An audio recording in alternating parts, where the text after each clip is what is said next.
لمنه دې د تورو ساته د دې تور ژبو نه ځان نورو ساته دا زمانه به دې پښپو پرېوځي خو په قلم کې دې لږ زورو ساته زه نشه کېږم ستا په سترګو ساقي پیالې جامونه دې نسکورو ساته زما غزل ترېنه رنګونه اخلي بنګړي دې دغسې په شورو ساته چې د احساس د زړه زار اخلي خدای خو دې ټول عمر شمکورو ساته.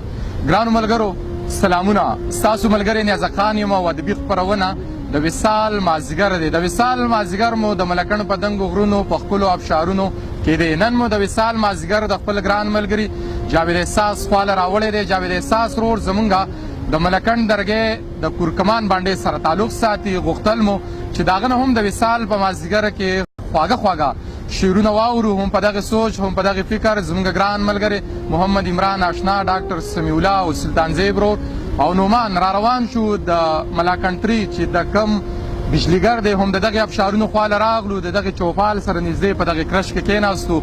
غوښتل مو چې خواږه خواږه شعرونه واورو او دغه وصال مازدیګر یو په دوه باندې رنګین کړو. نو راځئ جاوید احساس رور را سره ناستې کوي چې د هغه نه د وصال په مازدیګر کې خواږه خواږه شعرونه واورو. احساس روره سلامونه.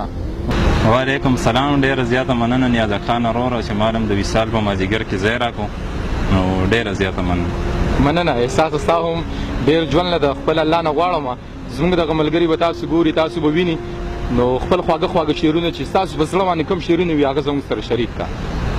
غزل دی چې څه ستړی ستړی دی نشه پروت دی، ستا یو تصویر زما سره پروت دی، بېګای ما سره شوګیر کړی دی، بېګای ما سره شوګیر کړی دی، اوس د غرمې پورې اوده پروت دی. ډېر ښه دی.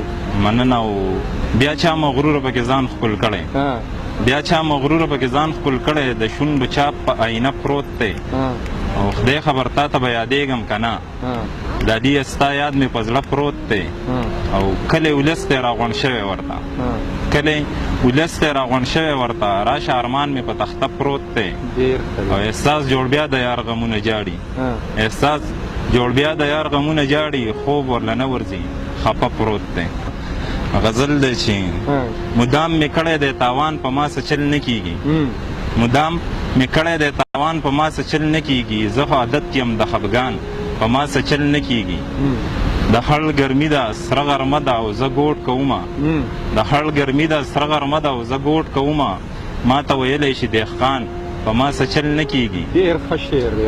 کوټې مو ساسي خو هغه چې مې په څنګ کې ناست وي، کوټې مو ساسي خو هغه چې مې په څنګ کې ناست وي، په شلق ورېږي د باران په ما څه چل نه کېږي. د خپل غربت داسې په مخ اخیستلی یم چې، د خپل غربت داسې په مخ اخیستلی یم چې، جدا شو ټول خواږه یاران په ما څه چل نه کېږي. یا خو په دار مې د منصور په شانتې وخېجوه، یا خو په دار مې د منصور په شانتې وخېجوه، یا مې بندي کړه د زندان په ما څه چل نه کېږي. او ای دا د وخت ته د ظلم انتخا وکړه خو، ای دا د وخت ته د ظلم انتخا وکړه خو، وروسته به ته کوې ارمان په ما څه چل نه کېږي. مننه. مننه. ای دا د وخت ته د ظلم انتخا وکړه خو، وروسته به ته کوې ارمان په ما څه چل نه کېږي. او احساس خیر دی که پیغور د غریبۍ یې راکړه، احساس خیر دی که پیغور د غریبۍ یې راکړه، هغه د بره کلي خان په ما څه چل نه کېږي. ګرانو ملګرو زموږ ګران ملګری جاوید احساس رور مو د ملکڼ په دغې ښایستونو کې، په دغې دنګو غرونو کې، په دغې ابشارونو کې، په دغې چوپالونو سره خوا کې مو واورېد او د هغه د شاعرۍ نه به مو خوند اخیستی وي. د ګران ملګري را سره یو دوه شعرونه په لاسو کې دي، غواړم چې په دغې درنه په مخه ښه واخلم. جاوید احساس رور وایي چې اغیار په موږ دومره ډاډه ولې شو، اغیار په موږ دومره ډاډه ولې شو، جوړ توره ډال د خوشحال خان خاورې شو، امن په دې خاوره به هله راشي که د دې خاورې رقیبان خاورې شو. د خپل ځان د خپل چاپېرچل ډېر خیال ساتئ چې هر ځای الله مو ښاد آباد لره. د لوی الله په امان.